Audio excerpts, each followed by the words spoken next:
Distribuição Europa Filmes do Brasil. Versão brasileira Lip Sync, São Paulo. História das religiões.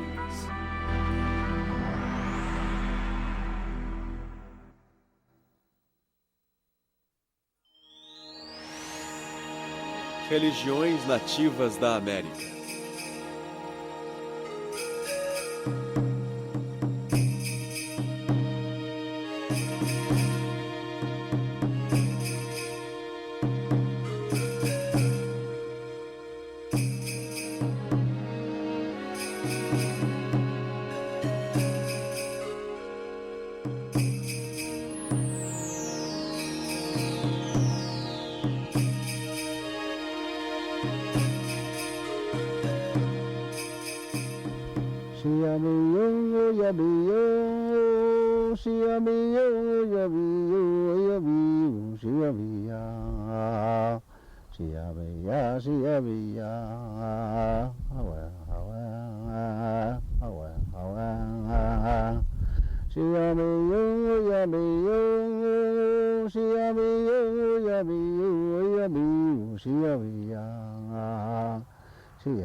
Eu evito dizer espiritualidade indígena. Quando dizemos espiritualidade, nos referimos a tudo, o bem e o mal, o positivo e o negativo, seja lá o que for. O espírito acolhe todas as coisas. Nós caminhamos pela estrada espiritual. Acontece que nós tínhamos conhecimento de um ser supremo bem antes da Bíblia e as igrejas chegarem até nós. Tínhamos uma ligação com o grande Criador e na minha tribo em particular, que é a Muskogee Creek, nós o chamamos de Opanga, aquele que cuida de tudo na vida.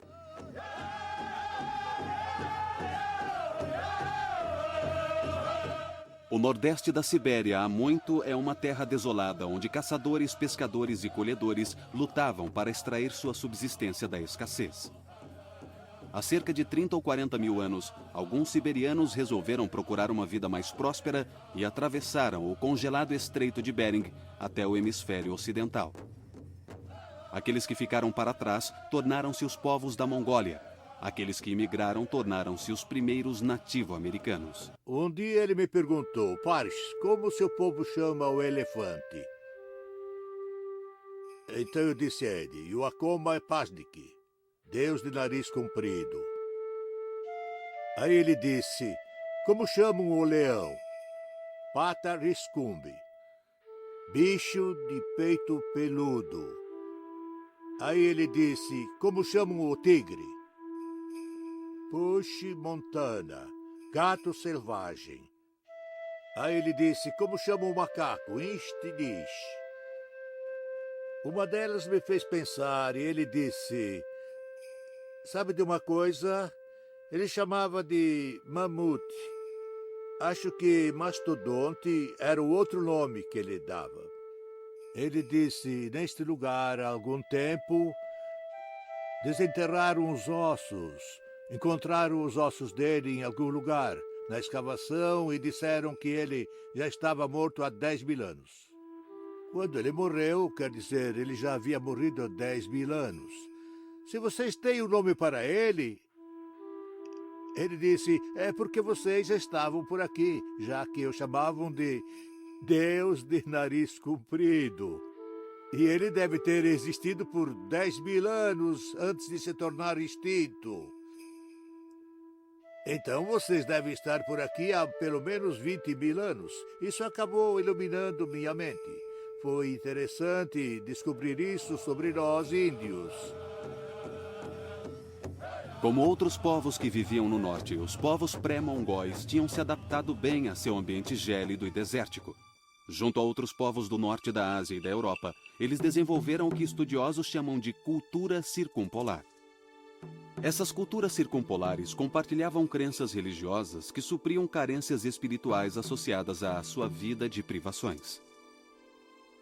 O mundo deles era miraculoso, cheio de espíritos sobrenaturais que controlavam uma realidade natural ameaçadora.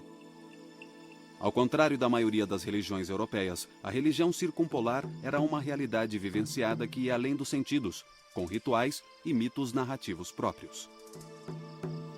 Depois que os povos siberianos antigos chegaram ao Alasca, eles se dirigiram ao sul e leste por passagens desgeladas ao longo de milhares de anos. Não sabemos muitos detalhes sobre a ordem em que migraram, mas parece que se deslocaram em pelo menos 3 grandes levas. A primeira leva consistia de povos que os linguistas chamam de ameríndios, termo que descreve tanto o povo como a língua. A maioria dos nativo-americanos pertence a esse grupo, que viajou para o extremo sul da América do Sul por volta de 9000 a.C. A segunda família linguística eram os Anaadene, que incluía várias tribos que se estabeleceram na costa noroeste, e as tribos Athabascan, das terras do oeste do Canadá. Os Anaadene podem ter chegado por volta de 7000 a.C. A terceira invasão foi a dos Esquimós e dos Aleutas, que vieram para as Américas por volta de 5000 anos atrás. O cerimonialismo animal e a crença num mestre dos animais foram talvez os traços mais marcantes da religião circumpolar. Ao contrário do cristianismo, não vemos a humanidade como superior. Não achamos que os humanos tenham sido tocados por uma divindade que assim os fez superiores a um veado, a um urso ou a qualquer outra coisa viva. Não achamos que os humanos tenham um lugar especial no ciclo da vida na Mãe Terra. Achamos que todos são iguais. Mas também havia cultos localizados, dedicados a um lugar sagrado. Outros cultos se dedicavam a um determinado conceito da ordem cósmica. E como em outros cultos indígenas ao redor do mundo, as culturas circumpolares acreditavam em curandeiros em transe ou xamãs. O curandeiro ou curandeira entende de música. Ele entende de filosofia, de arte, de história e de religião. Se um desses conhecimentos for excluído, os outros não farão sentido. Os curandeiros eram bem mais comuns que curandeiras e acreditava-se que eles recebiam suas bênçãos de um ou de vários espíritos conhecidos por suas diversas capacidades sobrenaturais. Xamã é uma palavra tungúzia, que significa curandeiro inspirado. Ele é um visionário em transe, cujo papel é mediar as relações entre seu grupo social e os poderes sobrenaturais. Geralmente, o xamã envia a própria alma ou o próprio espírito guardião para recuperar a alma de um enfermo do reino dos mortos. O xamã usa suas técnicas espirituais para expulsar doenças que eles acreditam serem causadas por espíritos malignos.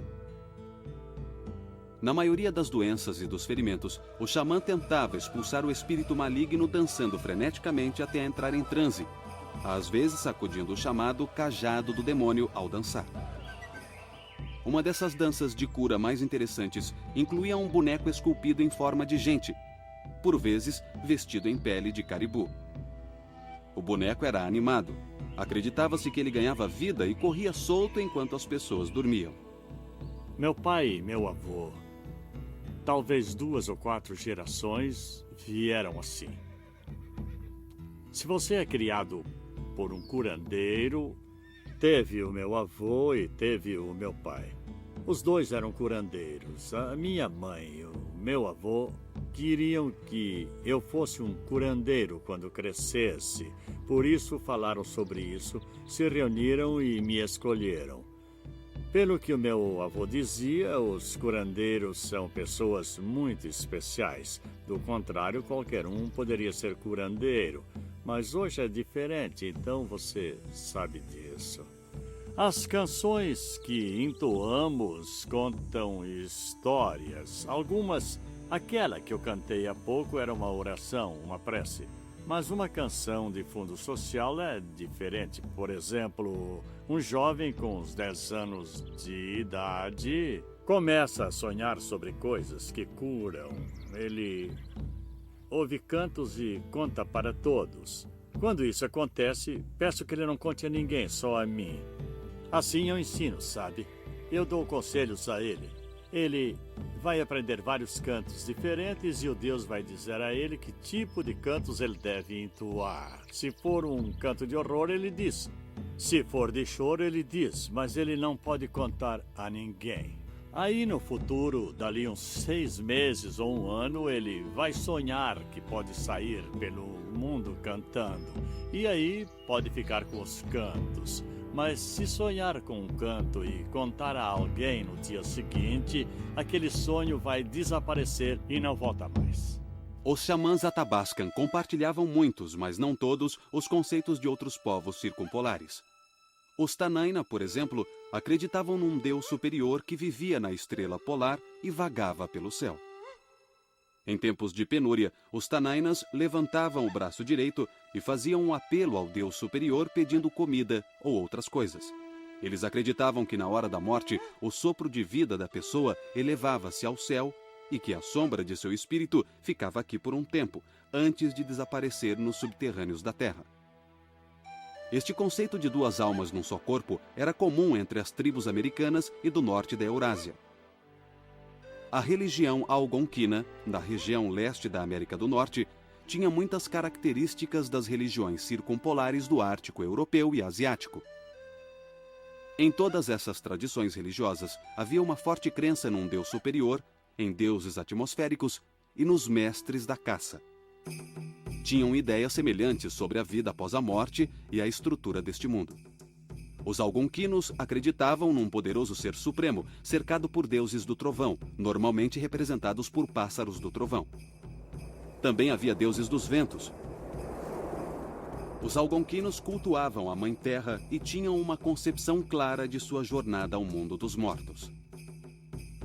O totemismo surgiu na América em quase todos os grupos tribais que eram divididos em subdivisões ou clãs. Cada clã tinha seu próprio símbolo ou guardião animal, como o veado. Os Ojibwas acreditavam que o animal do clã também podia ser o espírito guardião de uma pessoa, revelado a ela por meio de um sonho ou visão. Assim, o animal do clã indicaria as coordenadas para a caça. O mestre da vida, supervisor do homem e de seus atos, era conhecido pelos Ojibwas como Kiti Manitou, que significa grande Manitou ou grande espírito. A palavra Manitou representa tudo o que é sobrenatural ou espiritual. Os Creeks, outra tribo algonquina, chamavam seu deus superior simplesmente de Manitou. Por vezes, ele também se confundia com o mestre da caça, o espírito Caribou. Como várias outras tribos nativo-americanas, os Ojibwas idolatravam a Mãe Terra. Ela supostamente residia em árvores, arbustos e pedras. Ela era uma importante força espiritual e recebia oferendas de tabaco. Seu dom de curar e fazer a vegetação crescer era reconhecido por toda a América.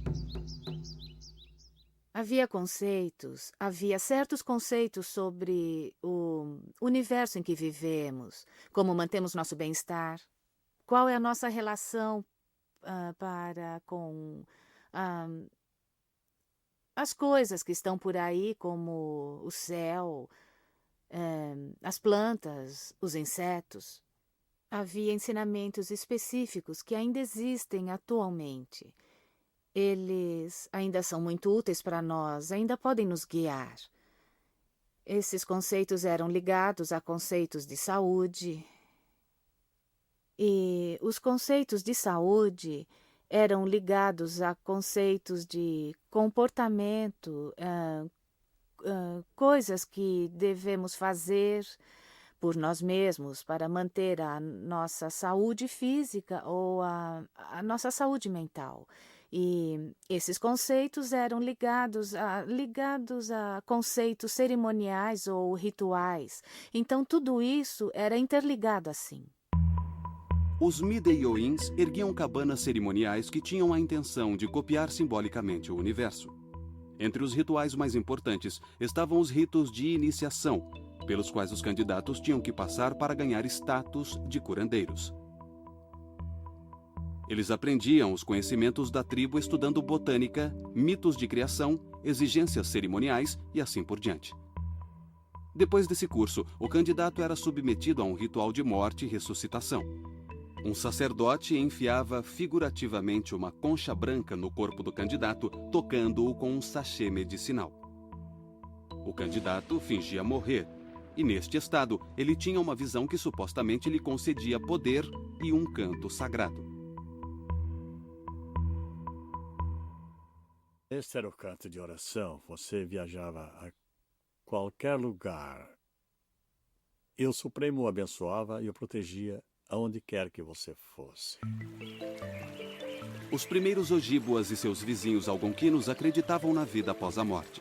Os mortos alcançavam o pós-vida seguindo um caminho até um rio e atravessando o rio sobre um tronco escorregadio. À medida que o cristianismo influenciava seus conceitos, os nativo-americanos passaram a crer não só num paraíso para os bons, mas também num inferno para os maus. Muitas crenças e práticas religiosas nativo-americanas se originaram das culturas de caça da Ásia Circumpolar. Mas as culturas de pesca da Ásia Circumpolar também definiram a vida no Novo Mundo, principalmente ao longo da costa do Pacífico Norte. Vemos a influência das culturas de pesca mais claramente na especializada cultura áfrica dos esquimós e também nas culturas nativas na costa do noroeste do Pacífico. A cultura esquimó se desenvolveu como uma resposta ao frio do norte. O transporte de longa distância era feito por caiaques e umiaques, um barco grande utilizado por mulheres. Os esquimós caçavam com arpões e viviam em iglus. Sua religião é cheia de melancolia. Ela reflete o poder natural devastador do Ártico, onde o meio ambiente é trapaceiro, caprichoso, avassalador e frequentemente perigoso. Mas nem a natureza nem a religião afetaram sua aparência alegre. Quando pescadores esquimós praticavam crimes contra animais ou violavam outros tabus, os animais marinhos supostamente ficavam impuros, sentiam dores e desapareciam. Por extensão, a deusa Setna, cujos dedos seriam os animais marinhos, supostamente também se tornaria impura e sentiria dores. Com o desaparecimento do suprimento de comida, os esquimós seriam ameaçados pela fome. Então o xamã mandava sua alma até o fundo do mar para limpar a sujeira dos cabelos de Setna. Na verdade, vários povos circumpolares diferenciavam entre os animais terrestres e os marinhos e também entre os seres sobrenaturais que os protegiam. No Alasca, a baleia era considerada um ser sagrado. Este enorme mamífero marinho era reverenciado com um culto próprio. Os caçadores de baleia tinham que ter a visão de uma baleia, na qual recebiam cantos para entoar durante as expedições de caça. Viajando para o leste, saindo da costa noroeste da América, chegamos ao Grande Planalto, na face ocidental das Montanhas Rochosas. Aqui, a cultura da pesca se fundiu às culturas da caça e da coleta de sementes. Nesta cultura combinada, havia dois rituais interessantes. O primeiro era a cerimônia do salmão, e o segundo era a busca da visão que daria o poder. Era um rito da puberdade, executado tipicamente por rapazes a fim de iniciar sua comunicação com o mundo espiritual. Às vezes, os rituais de busca da visão duravam anos. Uma versão especialmente intensa podia incluir visões induzidas por jejum, oração e outros meios. Estes e outros rituais semelhantes persistiam até que o rapaz sonhasse com algum animal ou pássaro. Este animal ou pássaro seria designado a ele como seu espírito guardião, a quem ele poderia orar. Então o rapaz pintava o rosto com desenhos que simbolizavam o espírito guardião visto no sonho. Guardava-se parte da pele do animal guardião num saco, feito com a pele de outro animal guardião. A busca da visão não... O espírito, na verdade, já estava presente. Eles tomam consciência dele na busca da visão. Eles tomam consciência de que certas forças estão por perto. Não é necessariamente procurar uma aparição como um fantasma ou um espírito. É uma ligação, uma comunicação com os poderes superiores e com a sabedoria superior. E como eles concedem certas coisas a você. Como o padrinho de um certo rapaz Em busca da visão, é minha função interpretar tudo isso para ele. Ele veio preparado, a tribo documenta tudo, então ele trouxe cadernos. Quando ele voltou, tinha tudo documentado. Mas ele ficava sempre repetindo uma coisa. Por mais que ele tentasse não ver, aquilo não saía da sua frente no local designado para sua busca da visão, uma folhinha de grama. Ele olhava para cima e acho que estava procurando uma grande visão em algum lugar. Mas ele sempre voltava para aquela folha de grama. Então, eu disse, esse é o seu poder, filho. Aquela folhinha de grama. Ele disse, o quê? Eu disse, isso, a folha de grama. Você estava com muita pretensão, sonhando alto, estava pensando num grande urso, num grande lobo, num búfalo, numa águia ou coisa assim. O que os espíritos estão dizendo é que você tem a tendência de se achar extremamente importante. Por causa disso, você esperava que grandes coisas acontecessem. Eles puseram seus pés no chão e te fizeram pensar numa folha de grama. De maneira que o que você encontre para fazer na vida, talvez você ache que uma porta se fecha bem na sua cara para seus propósitos. Mas depois que essa situação em particular passa, você continua em pé. Aí você tenta de novo, talvez ainda não estivesse preparado. Mas você aceita e continua tentando. A capacidade de continuar em pé, de se manter em pé apesar de todos os contratempos, quaisquer que eles sejam, você vai aceitar. Fazer uma oferenda e agradecer à Mãe Terra. Há várias semelhanças entre as religiões encontradas pelas Américas do Norte e do Sul. Embora a cultura nativo-americana tenha evoluído através dos milênios, muitas características das primeiras religiões de caça sobreviveram. Definir se esses povos desenvolveram sua sociedade agrícola com ou sem a influência do Velho Mundo é uma questão controversa. Houve várias oportunidades para o livre desenvolvimento da agricultura na América. Alguns teóricos dizem que as mulheres nativo-americanas, tipicamente responsáveis por coletar sementes, ervas, nozes e bulbos, descobriram como dispor suas plantas numa horta próxima. As mulheres contribuíram com a história econômica plantando maize, ou seja, milho, na América do Norte, na América Central e nos Andes da América do Sul. As sociedades agrícolas, tanto no Velho Mundo quanto no Novo Mundo, aumentaram o valor das plantações dentro de suas crenças religiosas. Tornou-se comum atribuir características humanas a plantações ou a animais, uma prática conhecida como antropomorfismo. Assim como as culturas de caça faziam ritos e banquetes para dar graças e celebrar uma boa caça, os agricultores também passaram a praticar ritos de fertilidade. Plantar, germinar, semear e colher tornaram-se ocasiões para a celebração e idolatria. As sociedades agrícolas geralmente organizavam o calendário de festas em torno do ciclo de plantação. Esse calendário, por vezes, se tornava tão cheio de festas que o ano inteiro era repleto de cerimônias religiosas festivas. A vida religiosa nativa americana em geral se caracterizava por seu cerimonialismo, no qual até um único passo assumia importância simbólica. As cerimônias nativas, então, passaram a ser chamadas de danças.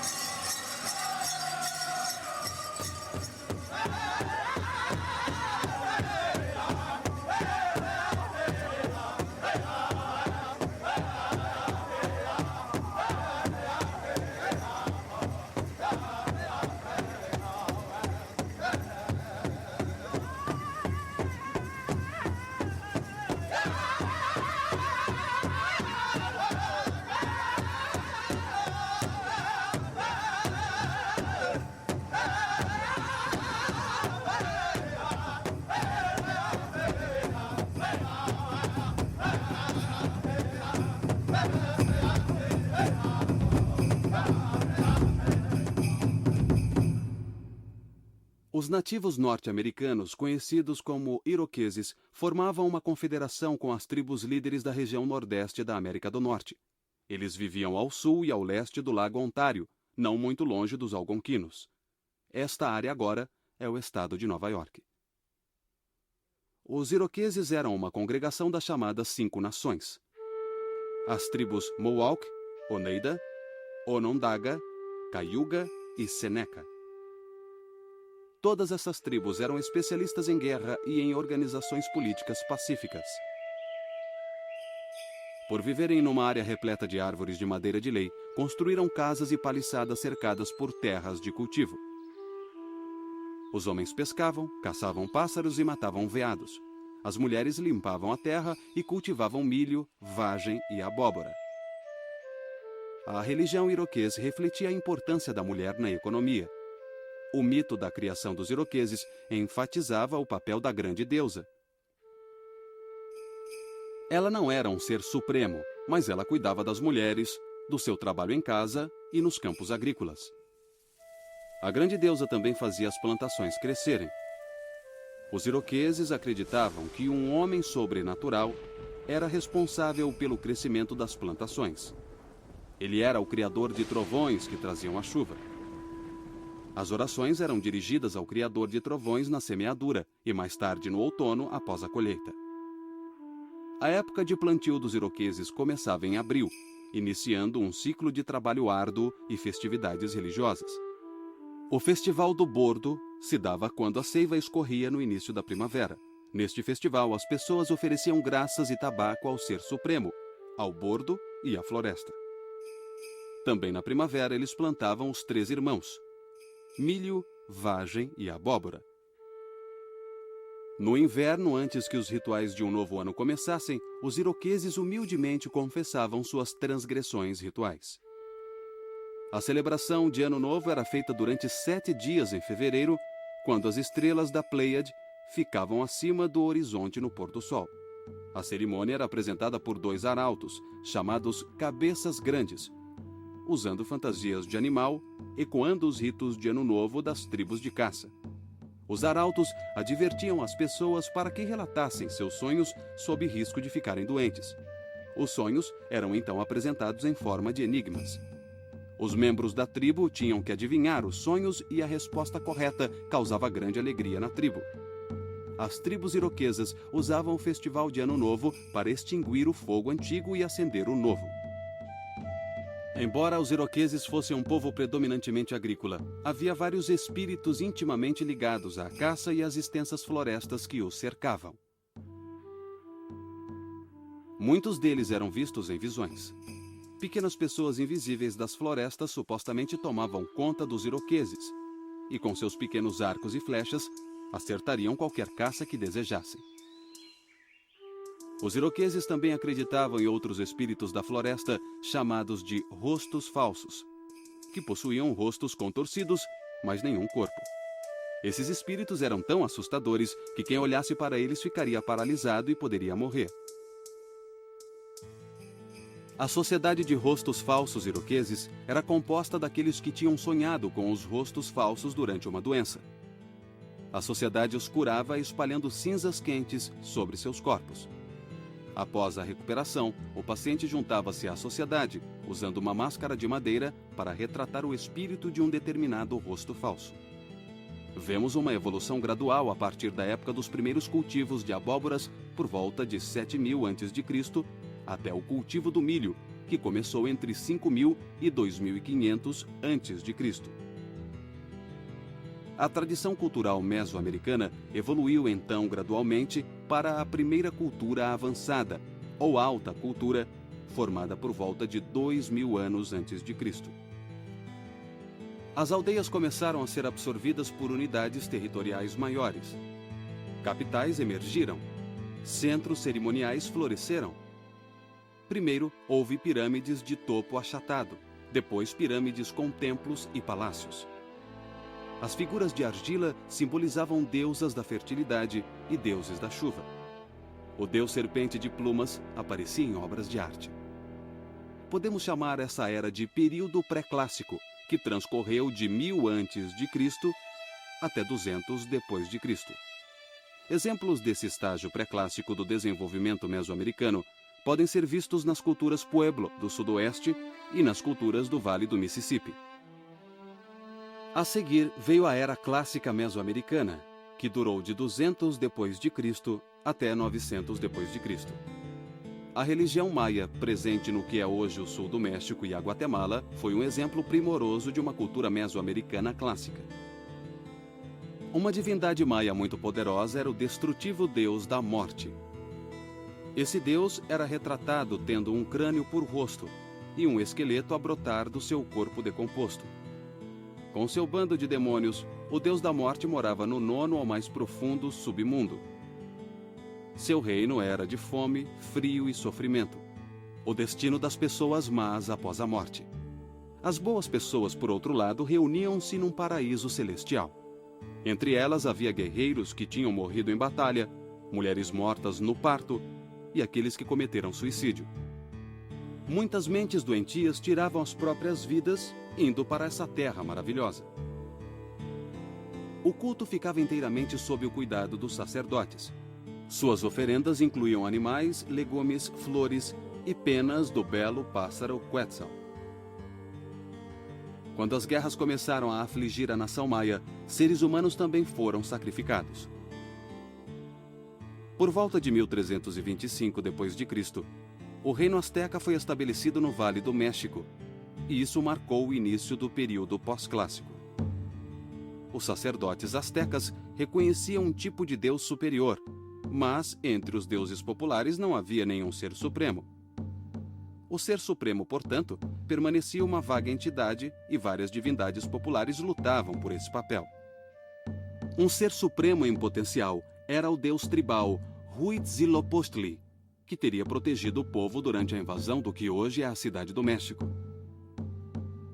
Esse deus aparecia em visões como uma águia lutando com uma serpente, um aclamado tema mitológico que simbolizava o dualismo dos poderes superiores e inferiores. Huitzilopochtli também era deus do sol e dos guerreiros. Mas também havia outros deuses do sol. Quando os astecas conquistaram o Planalto Central do México, eles se apropriaram dos deuses da região, inclusive Quetzalcoatl, um deus trajando um manto das penas do pássaro Quetzal.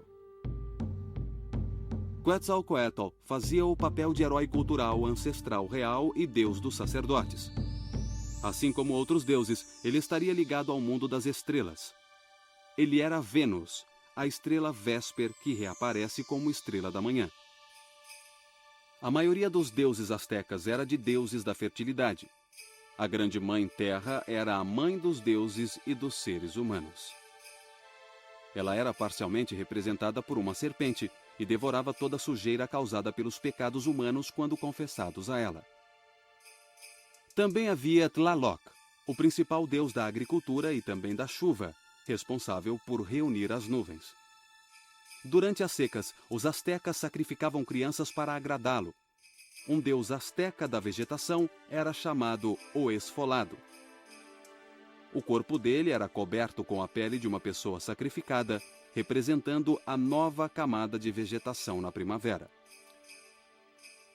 Para os conquistadores espanhóis, os sacerdotes astecas eram sujeitos sujos e repulsivos, que fediam ao sangue sacrificado que manchava seus corpos. Suas orelhas eram constantemente perfuradas para extrair o sangue que ofereciam aos deuses. O lugar de culto mais impressionante era o grande templo que hoje fica na Cidade do México e era dedicado a Huitzilopochtli e Tlaloc. Durante a inauguração do grande templo em 1487, foram sacrificados nada menos que 20.000 prisioneiros de guerra. Quando os espanhóis e os índios ainda estavam em paz, o rei asteca, Montezuma, mostrou o templo ao líder espanhol, Hernán Cortés. O rei em pessoa tinha sacrificado prisioneiros naquela mesma manhã. Ele disse que se sentiu elevado após cometer o ato. Ele explicou a Cortés que se os sacrifícios humanos parassem, a ordem do mundo asteca entraria em colapso. As crenças astecas sobre os mortos eram semelhantes às dos maias. Nas altas culturas da América Central, acreditava-se que o status social e o tipo de morte influenciavam o destino da pessoa no pós-vida. Portanto, as pessoas boas eram aquelas que levavam uma vida socialmente aceitável. A cultura Pueblo devia sua formação às influências prévias da cultura pré-clássica em geral do México. Os índios do Sudoeste, por volta de 2000 a.C., começaram a passar de coletores de sementes a agricultores. Suas casas de adobe, chamadas pueblos, tinham vários andares construídos sobre múltiplos terraços. Eles plantavam hortas nas margens dos rios para obter uma boa irrigação. Muitas preces e rituais focalizavam a necessidade de chuva e de umidade no seu ambiente desértico. Da mesma forma que na alta cultura mexicana, a agricultura pueblo era basicamente uma função masculina, embora as mulheres ajudassem a plantar milho, abobrinha, vagem, abóbora e tabaco. Embora a caça e a coleta tenham sido muito importantes para a economia pueblo, os produtos agrícolas eram sua principal fonte de alimento. Os pueblos podem ter sido a cultura mais secreta da América do Norte, mas os nativo-americanos em geral nunca aceitaram forasteiros em seus rituais religiosos. Eles acreditavam que o mistério sagrado evapora se exposto a forasteiros que não o compreendem. Os povos Pueblo do leste e do oeste seguiram diferentes padrões de política social. No oeste, os povos Zuni e Hopi eram divididos entre clãs que eram matrilineares, com relações ancestrais que seguiam a linhagem da mãe. As casas e os milharais eram propriedade das mulheres. Por outro lado, os pueblos do Rio Grande, no leste, dividiam suas aldeias em lotes patrilineares. Essas tribos então se dividiam em partes praticamente iguais, cada uma com ascendência paternal. A tribo Zuni, no oeste, que vivia perto da atual fronteira entre o Novo México e o Arizona, destacava-se como uma sociedade de complexidade impressionante. Como todos os povos pueblo, os Zunis sempre foram conservadores. Seu pueblo fica num lugar que eles ocupam desde 700 d.C. Esse aqui, esse círculo, ele representa o centro. Seus rituais pouco mudaram ao longo dos séculos. Todas suas cerimônias são integradas pela visão especial que os Zunis têm do simbolismo do universo. O céu é masculino e a terra é feminina. O ar e a luz do sol são masculinos. A terra e a água são femininas. Então, nós somos um produto de nosso pai e nossa mãe. E toda vez que pisamos, em cada passo que nós damos nessa terra, existe esse amor grandioso, esse carinho e também a cura que recebemos da nossa mãe. Cada vez que respiramos e nos expomos à luz do sol, nós absorvemos o mesmo do nosso pai. Portanto, é assim que vivemos aqui nessa terra. E essa cerimônia leva isso em consideração. Estamos sentados numa rogã. O chão da rogã é feito de terra. Quando entramos numa rogã e executamos a cerimônia, tocamos a terra. Por quê? Porque ela é a nossa mãe. Há poder de cura em nossa mãe. Há grande carinho e amor. Precisamos disso. E toda vez que inspiramos, recebemos o mesmo do nosso pai. Então, o outro universo, a energia, a força, está contido nesta cerimônia. Então, somos devolvidos ao equilíbrio por nossa mãe e nosso pai. E somos curados. Quando somos curados, nós recuperamos nossa coragem, nossa confiança, e essa é a nossa crença. Essa é a nossa mensagem. Nós, nativo-americanos, vivemos em harmonia com a natureza. Antes de 1700 d.C., várias aldeias que cultivavam o milho nas planícies a oeste combinavam a agricultura com a caça. Entre elas, a tribo Pawnee, habitantes do atual estado de Nebraska. A cultura Pawnee era bastante peculiar e agrupava tradições tanto do leste quanto do sudoeste. Os Pawnees criaram o que podemos chamar de religião de pradaria. Era uma religião agrícola adaptada às extensas pradarias com ritos do milho, fraternidades de dança e chefes quase sagrados. Sua religião parcialmente descendia das religiões do México. A cada primavera, eles sacrificavam uma virgem à estrela da manhã. Ela morria por ferimentos à flecha. No século XVIII, nômades das tribos Dakotas e Algonquinas do norte chegaram às planícies. Eles foram expulsos de seu tradicional território de caça devido à expansão dos colonizadores europeus. Os acessórios culturais dos algonquinos e dos dakotas incluíam as tendas. Também adquiriram o cavalo e as armas de fogo com os brancos.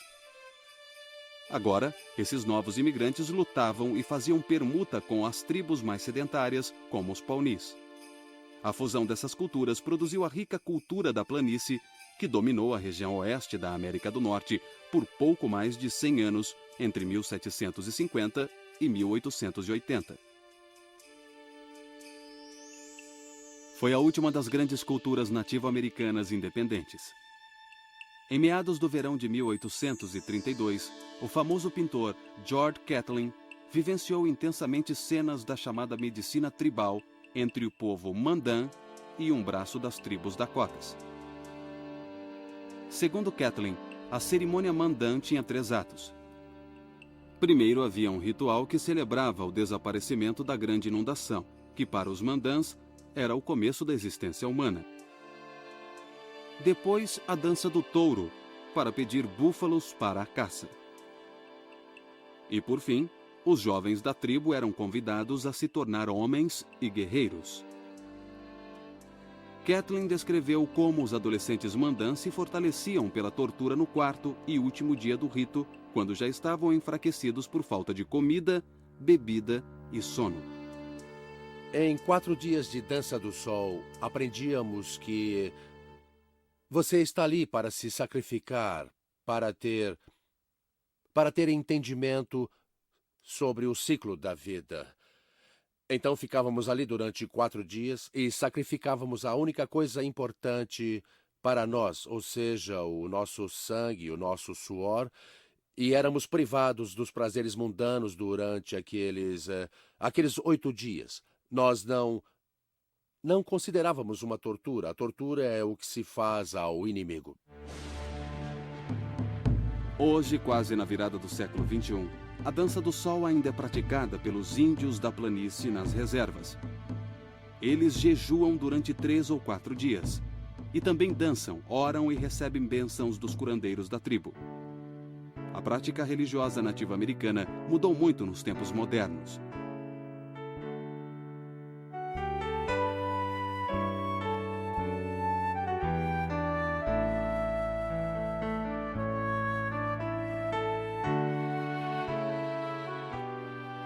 Enquanto vários membros das antigas tradições nativas assimilaram a cultura à sua volta, os restantes lutam para preservar as coisas que davam sentido a muitas gerações de ancestrais. Como acontece com a vida religiosa moderna em geral, ainda é incerto por quanto tempo conseguirão persistir.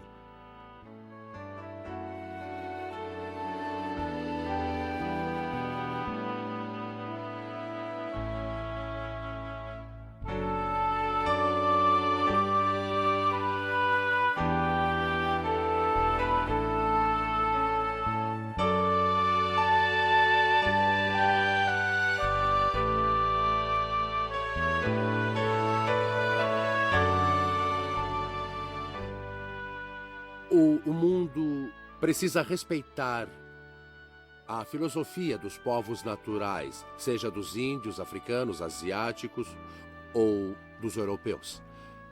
Essa filosofia de inter-relação é o que queremos dar ao mundo, mas ninguém deveria invadir as cerimônias de outra tribo e achar que vai conseguir entender e conhecer aquela tribo só de assistir às cerimônias, porque isso não basta. até mesmo nos dias de hoje, esses ensinamentos continuam vivos e ainda são valiosos para nós. Infelizmente, muitos que fazem parte do nosso povo acham que precisam escolher. Escolher entre os conceitos mais antigos e os mais recentes. E quanto a mim, eu escolhi o caminho mais antigo. Hora